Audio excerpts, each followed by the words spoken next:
Nung time si Peter tumayo, 3,000 yung tumanggap. Bakit ako share ako ng share parang wala naman tumatanggap? Iyan yung tanong niya. So, napasadahan ni Pastor kung naunawaan po natin sa biyaya ng Lord. Talaga namang yung salita ng Panginoon, they will cut in their hearts. Naunawaan nila yung gospel. Kaya naman po, diba, 3,000 were baptized agad-agad. So sabi nga din po doon sa paliwanag ng unang session, hindi natin alam kung sino yung mga hinirang ng Panginoon. It doesn't matter kung walang tumanggap naman. At least ginagawa mo yung pinapagawa ng Panginoon. Share the gospel, proclaim the goodness of the Lord.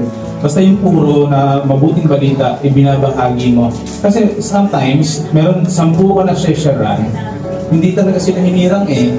Kahit yan, ibatuhan mo ng batuhan, mahal ka ng Lord, kahit magpagkandaluhod ka dyan, kung hindi talaga sila, hindi talaga. Sabi nga, hindi cheap yung word of God. Hindi talaga cheap yung word of God. Di ba sabi natin pa biblically, na huwag kang para maghagis ng perla sa baboy, yuyurakan lang. So, ganun natin, ganun tinitreasure din ng Panginoon, yung salita niya mismo. Yung ganun din po tayo, paano natin siya pinapahalagahan. Gampanan lang natin sa biyaya ng Lord. So, tulad sinabi ni Pastor Lawrence kanina, we are not expert.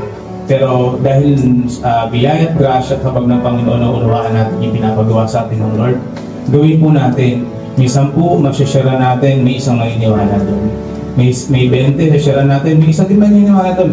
Kahit 1,000 yung nasyare natin, may isang maniwala doon. At least yun yung hinirang ng Panginoon. Hindi natin alam kung sino inalik ng Lord. But once na marinig nila yung gospel, once na marinig nila yung gospel, yun talaga, yun yung regeneration, lahat mararanasan nila kung paano sinabi ni Pastor. Ako mismo, dahil unawaan ko to sa grasya ng Panginoon, ako mismo yung tatalikod sa mga kasalanan ng pamumuhay na meron ako. Gaya din nung nangyari sa amin sa biyaya ng Amen po. So, na-bless lang ako dun sa yung desire and eagerness ni Sister na yung heart ko gusto ko mas matuto pa pagdating sa ganitong bagay. At the same time, andun yung sipag naman, yung willingness na share. Nag-share ako na nag-share eh. Pero bakit si Pedro? Bakit isang salita lang niya? Una, hindi naman po talaga tayo. Yan po yung katotohanan, hindi naman po talaga tayo yung magaling. Yan. Hindi din po si Pedro yung magaling. It is the Holy Spirit na kumilos ng time na yun doon sa mga hinirang ng Panginoon. At tayo po yung mga abang lingkod na ginagamit ng Lord. Gampanan po natin yung pinapaganap sa atin ng Lord. And the Holy Spirit, yung siya yung tikilos talaga. So, halimbawa po, may 10 tayo na sinesyaran. So, andun din naman po yung talagang ililid tayo ng Lord how to communicate and how to proclaim His words sa kanila.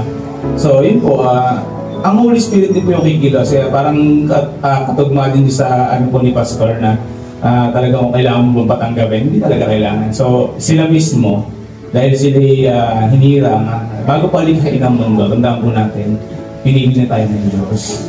Amen po. Kung bakit nandito din tayo lahat, pinili tayo ng Diyos. May nag-share lang din sa atin. May nag-share lang din po sa atin. So, ganun lang din po yung ginawa nila. And, yun, ulit ko po, dun sa isa niyo pong tanong na, bakit si Peter, ganun yung nangyari? Bakit ako hindi? Ano niyo po, sa pagpapatuloy niyo po ng pagbabahagi ng salita ng Panginoon, baka 6,000 po yung makatanggap niyo. Yung sama-samang yung mga hinirang ng Lord, pinagsama-sama niyo yung 6,000 niyo. Hindi natin alam, hindi po natin alam kung sino yung hinirang ng Lord. At gawin lang po talaga natin kung ano yung pinapagawa sa atin ng banal na Espiritu. Ayun po. Nawa po, malinaw. Kung may addiction lang po si Pastor. Naiihina po yata. Thank you very much for that. Amen. Thank you po. Nasagot po ba ako? Hindi na po. Ayun, malinaw po. Praise the Lord po. Salamat.